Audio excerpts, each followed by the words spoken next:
Okay, hello student, welcome to the Volume Academy. Okay, तो volume academy what is the function of this volume academy. ठीक है, तो हमने इसको कुछ टारगेट कोर्सेज दिए हुए हैं अपने वॉल्यूम एकेडमी के लिए। तो हमने क्या किया हुआ है कि हमने स्टार्ट कर रहे हैं हम JEE Mains and Advanced, okay, NEET, CUET and NDA। Okay, तो हम क्या करने वाले हैं, the basic part of the science, either physics, chemistry, mathematics और आपका जनरल साइंसेज हो गया, बायोलॉजिकल साइंस हो गया।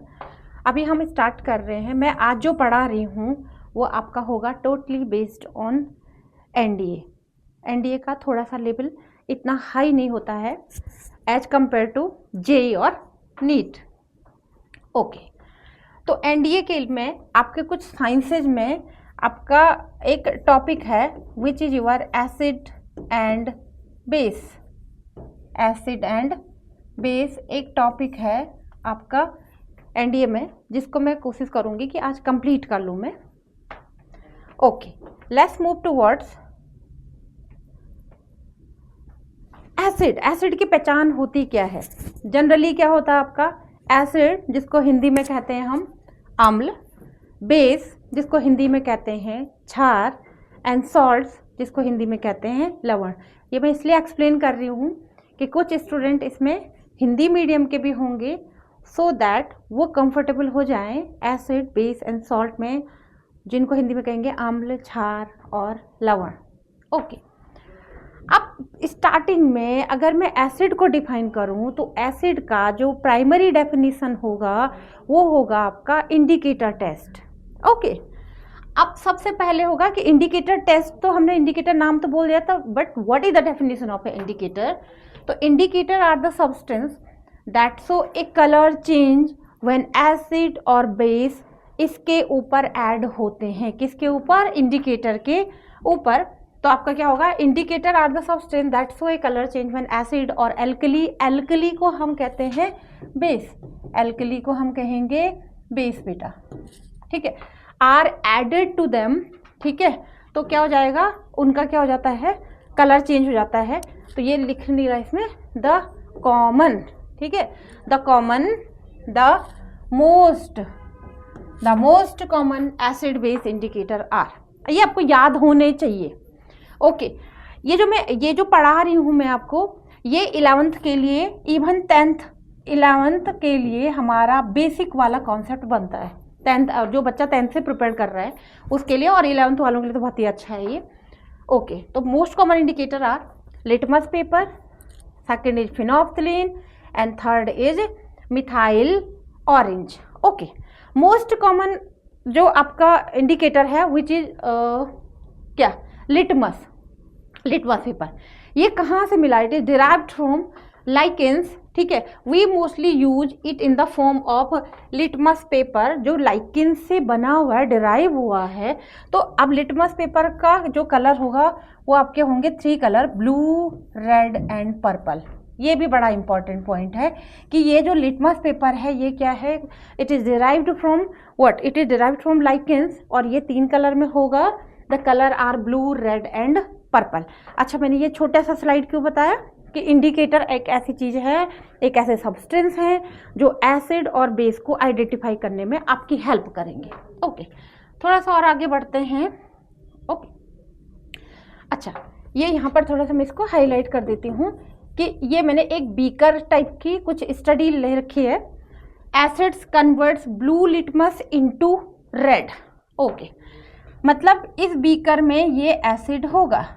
ओके, इस एसिड ने इस ब्लू लिटमस को रेड में कन्वर्ट कर दिया। मतलब आपने ब्लू कलर का लिटमस पेपर लिया, उसको एसिड में डिप करा, तो वो किस में कन्वर्ट हो गया, रेड में। और आपने रेड कलर का लिटमस पेपर लिया और उसने क्या कर दिया, रेड कलर का लिटमस पेपर जैसे ही आपने बेस में डाला वो क्या हो जाता है, आपका ब्लू हो जाएगा, है ना।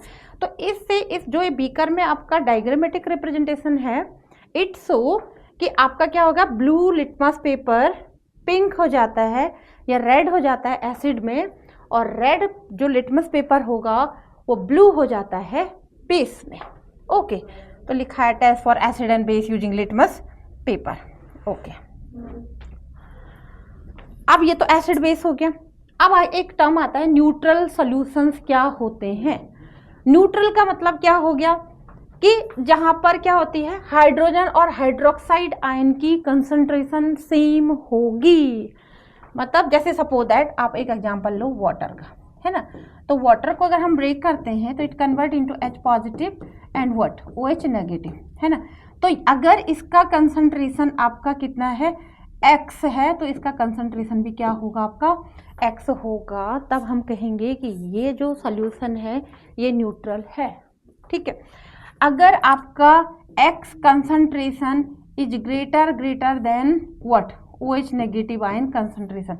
H concentration mean hydrogen ion की कंसंट्रेशन OH नेगेटिव आयन की कंसंट्रेशन से ज़्यादा होती है, तो आप कहोगे कि आपका सोल्यूशन कैसा हो गया, एसिडिक हो गया। H प्लस आयन की कंसंट्रेशन ज़्यादा है तो एसिडिक हो गया, OH नेगेटिव आयन की कंसंट्रेशन ज़्यादा होगी तो क्या होगा, आपका बेसिक होगा।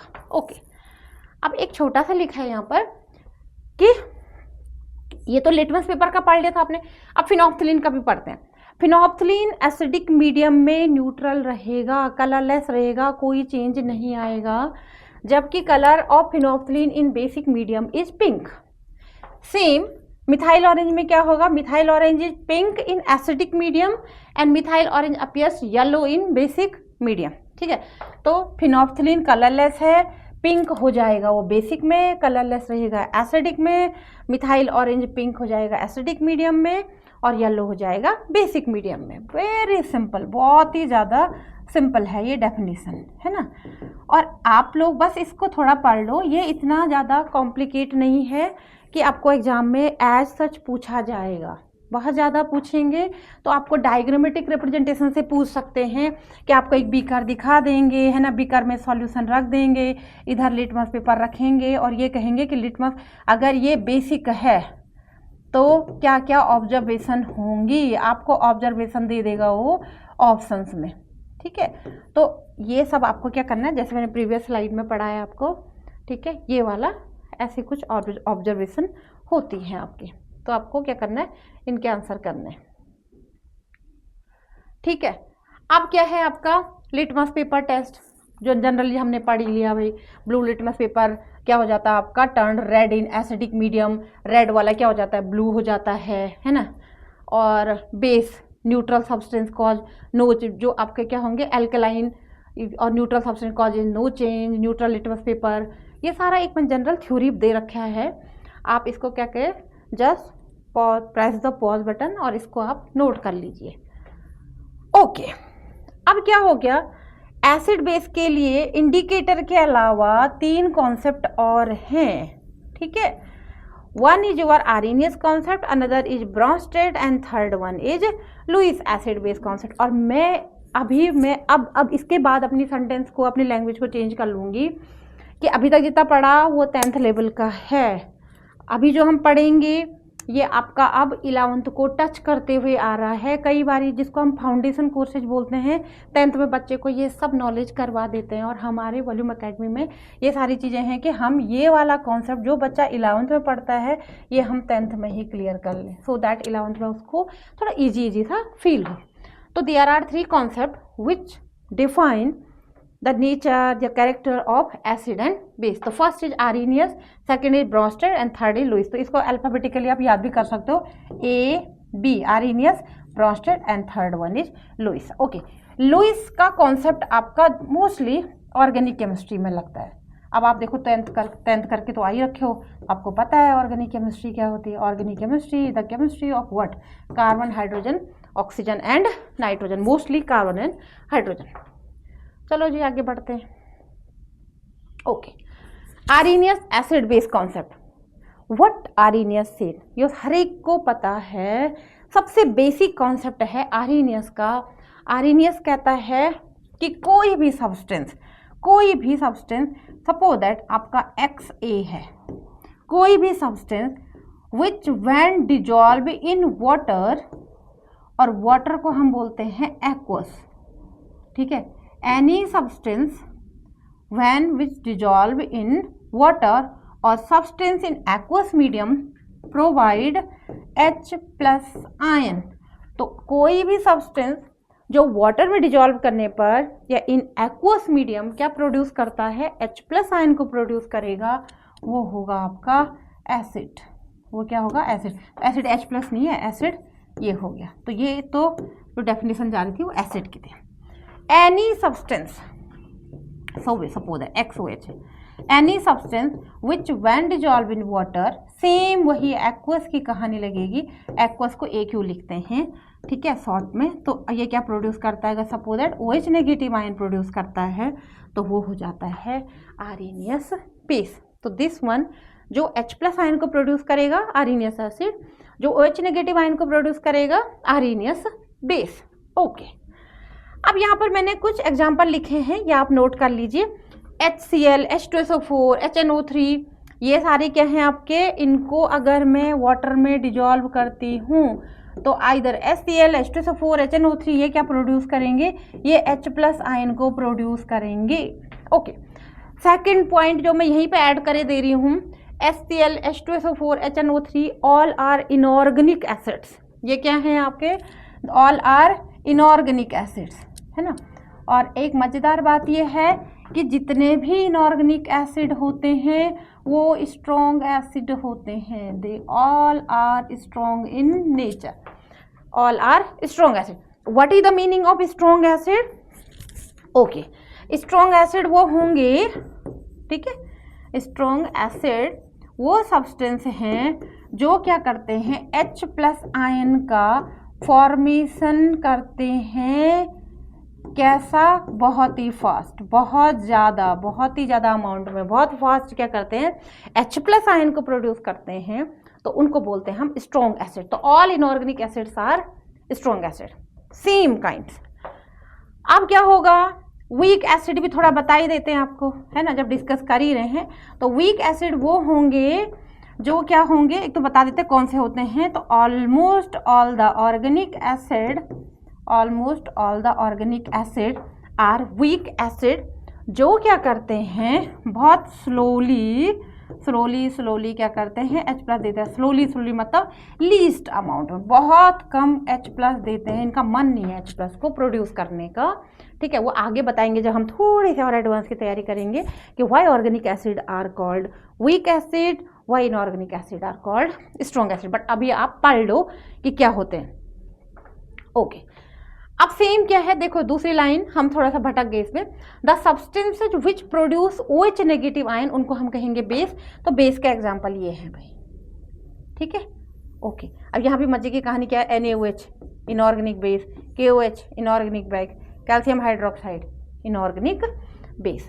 तो ये क्या होंगे आपके स्ट्रॉन्ग एसिड, और स्ट्रॉन्ग बेस होंगे inorganic acid base. Same time जो H प्लस को प्रोड्यूस करेंगे आइदर ऑर्गेनिक आइदर इनऑर्गेनिक, वो होंगे आर्सेनियस एसिड। जो OH नेगेटिव आयन को प्रोड्यूस करेंगे, स्लोली प्रोड्यूस करें या बहुत फास्ट वे में प्रोड्यूस करें, नेचर होगी उनकी बेस की। ओके, तो ये आर्सेनियस ने एक कॉन्सेप्ट दिया था जो कि अभी तक क्या आगे भी यूज होता रहेगा। ये this is a very important concept. लेकिन प्रॉब्लम क्या आई कि क्या हर सब्सटेंस H प्लस और OH नेगेटिव आयन देता है? तो आंसर इज नो। तो आपके इतनी केमिस्ट्री में या इतने वर्ड में इतने कंपाउंड रखे हुए हैं, तो वो तो या तो एसिड है या बेस है या क्या है, सॉल्ट है।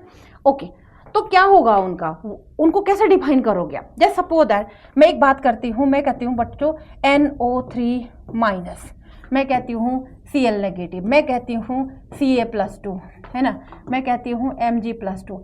अब ये क्या है, ठीक है, ये आपका आंसर होगा अपने मन में। आप सोच रहे होंगे कि दीज ऑल आर आयंस, ये आयंस है, लेकिन कैसे होंगे, कि एसिडिक होंगे या क्या होंगे, आपके बेसिक होंगे। ये आपकी आर्सेनियस थ्योरी क्या नहीं कर पाई, बहुत अच्छे से सेटिस्फाई नहीं कर पाई। आर्सेनियस का कॉन्सेप्ट इज वेरी इंपॉर्टेंट, उसने करा सारा। आर्सेनियस जी ने बताया कि भाई H प्लस देने वाले एसिड हैं, OH नेगेटिव देने वाले बेस हैं, but what about these ions, ये क्या होंगे आपके। या suppose that what about ammonia, ठीक है, what about ammonia, what about AlCl3, what about BF3। तो ये क्या होंगे आपके, तो इनका कॉन्सेप्ट किसने दिया, इनका कॉन्सेप्ट दिया भाई आपका ब्रॉन्स्टेड ने, इनका कॉन्सेप्ट दिया आपका ब्रॉन्स्टेड ने दिया। ठीक है, तो एक नया कॉन्सेप्ट आता है Bronsted acid base concept. Okay, तो first concept I think clear हो गया होगा आपको। तो मैं कुछ आर्सेनियस एसिड को लिख देती हूँ, ठीक है, तो याद रखना आप पूरे नोट करो, HCl, H2SO4 है ना, आगे स्लाइड में भी दिया मैंने, बट मैं कुछ एक्स्ट्रा ऐड कर देती हूँ, HNO3, H3PO4 है ना, H3PO2 है ना, और आपका ये सब आपके क्या होंगे, ये एसिड होंगे। बेस में क्या होगा आपका, KOH हो जाएगा, NaOH हो जाएगा, कैल्शियम हाइड्रोक्साइड हो जाएगा है ना, एल्यूमिनियम हाइड्रोक्साइड हो जाएगा। ठीक है, और आपका ये आपके क्या हो जाएंगे, बेस हो जाएंगे, जिनके आगे दिख रहा है आपको कि हाइड्रोक्साइड आयन देने की कुछ पॉसिबिलिटी है। तो इनको नोट करिए आप कि ये एसिड है, ये बेस है। बस आर्सेनियस का पहला कॉन्सेप्ट यही है। आगे मैं थोड़ा और एडवांस पढ़ाऊंगी इसके बाद, that is Brønsted acid base concept. Okay, तो इसको थोड़ा हम, ये लिखा हुआ ब्रॉन्स्टेड एसिड बेस कॉन्सेप्ट, इसको हम अभी मैं दूसरे लेक्चर में एक्सप्लेन करूंगी। Okay then.